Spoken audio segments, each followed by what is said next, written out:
that a whistleblower has claimed he was told to fabricate data for the Electoral Commission during the Indigenous Voice campaign. You remember that vote last year for the Voice where a lot of people were saying vote no, like me, and a lot of people were saying vote yes to put a voice for the Indigenous people in the Parliament? Well, it turns out that private research that was done, commissioned by the Electoral Commission, was allegedly fabricated, according to this whistleblower. This related to a specific poll that was conducted, and it really was quite shocking when I saw this. Now, a lot of Aboriginal people that I've interviewed, like Alec Dumagy of the Northern Territory in Queensland, which is where he resides, he was saying, Joel, this isn't real, and you need to read this, you need to talk about it on the show. I was just talking to him today because it's not right. Now, I'm just trying to find exactly what the poll was, but specifically this story shows that what they've been trying to talk about with regards to Aboriginal people, it's not actually accurate. Did you guys, Chris, what was your reaction when you first saw this? Oh, I was horrified. I'm reading the article now, and I'm absolutely horrified by it. I'm shocked. For one, I'm shocked that the Guardian would even run this. Like, why would you run this? So credit to you, Christopher Nouse. Like, fantastic. Running news when you see it, regardless of agenda. Fantastic. Gives me hope. Because I run stories that are against my side. Everyone says my side. No, I run stories that are critical of what people say on my side of it because it's true. I think it improves your side. But seeing this, that McNair said that he was told to alter the location data of the surveys to make it appear they were from regional areas.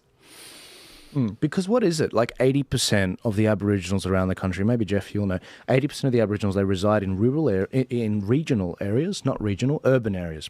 Sydney, South Australia, Adelaide. And so specifically in these areas, they're saying that, okay, if you vote a certain way, especially a lot of these activists, and by the way, I don't believe there was an Aboriginal check on a lot of them, the idea that they are now considered to be rurally based in the Northern Territory, and I mean, the data manipulation was nuts when I was reading through the article.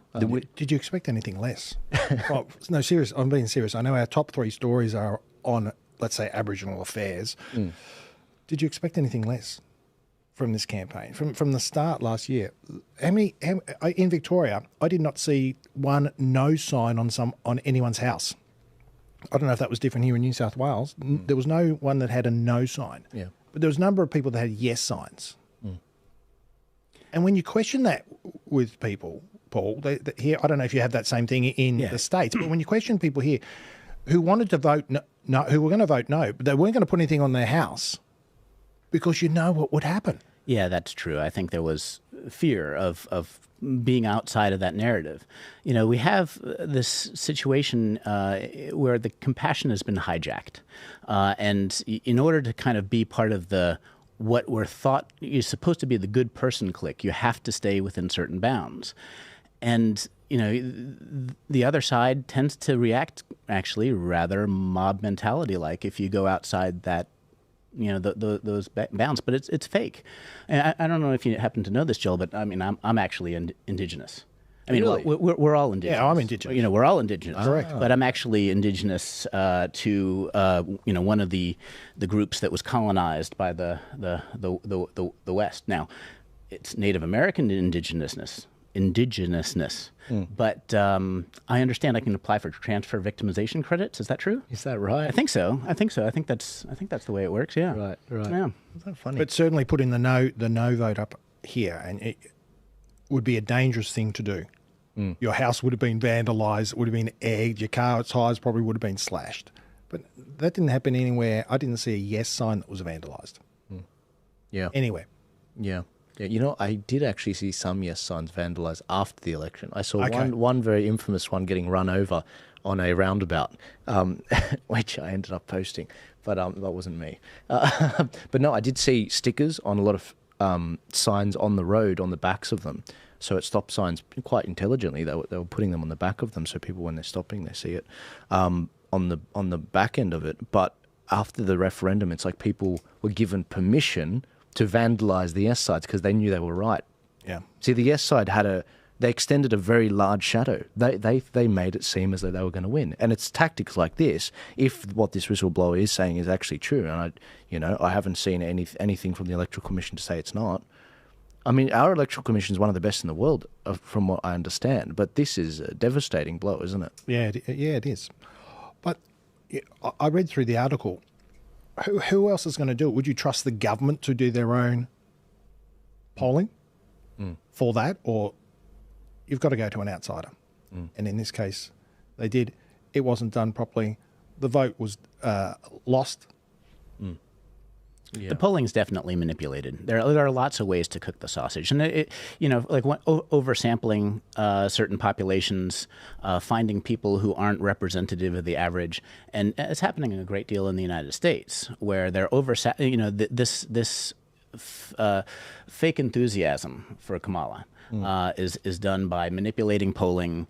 This what do they call it? Astroturfing.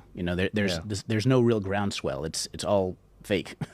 Now, that's not to say that she doesn't have support, but the finger is definitely on the scale in order to try to amplify the perceived popularity of someone who, for a Democratic Party, didn't receive a primary vote. Exactly, and this is the thing. So we weren't shocked. You said, were you shocked? I was not shocked, but now I'm really worried because the other thing Alec Dumaji said on election day, I posted a video of him. He was on the phone with his mum, and he was basically saying, oh, look, the Electoral Commission staff at the voting place, they're telling me it's for this, the Voice is going to do that. It was all complete lies about what it was going to do, so they were clearly manipulating data. First off, Electoral Commission people, as you know, the workers aren't meant to tell you information about the policies of a party or a proposal. They're not. They're meant to be like, look, if you want to vote this way, you vote that way. If you want to vote this way, you vote that way. Put it in the box. Put it in the box. That's it. That is. And when people ask them, what is this about? They told them, they sold it, they marketed it for free. And on top of that, it was false. And so he's on the phone with his mum and he's like, no, mum, because Alec, he had his own reasons. He was saying, they're trying to make us cede our sovereignty if we do that, because he's from that sort of, a unique part of the Aboriginal community that actually believes that they're going to cede their sovereignty by consent. If they vote no. And he truly believes that they manipulated the regional data in these mobile voting centres in that direction. Yeah, okay. And if that comes to light and we do find receipts and some whistleblowers come forward, which I encourage, you can reach out to me at joel@thearcpodcast.com. I mean, this is really shattering stuff. And going into our next story, did you guys have any thoughts about that before I go into it? Yeah, Chris, please. I can give you some of the quotes of what the whistleblower says, that he was describing it as the ultimate betrayal of himself. And the reason why, why would you do this? The subcontractor said they didn't have the budget. They didn't want to. They didn't have the interviewers that could get out there. And that's a fair point. How do you get someone to go? But to lie, to do that? Okay, you can't get to far North Queensland. All right, fine. Don't say it. And the text messages that are being expanded saying, I'll need you to do this. I need you to put in we need to complete 40 more by the end of tomorrow. Can you please ensure that all respondents in the interview live in the postcode? That's how it was delivered to him. And that's what he feels so betrayed by this. And he asked, why can't we get the interviewer to do it? And the superior responds, because you don't have one. And that's it. They just abandoned it. And they stuffed the data up. They stuffed it up. To make matters worse, not only did we have a Democratic vote and people didn't consent to this, but now we're in a situation where they're trying to move forward anyway, as we know, after the vote. They just like, well, the states and the councils can just proceed. This next story is from Ben Ford, and Ben's doing a cracker job. I don't know who's writing his stuff,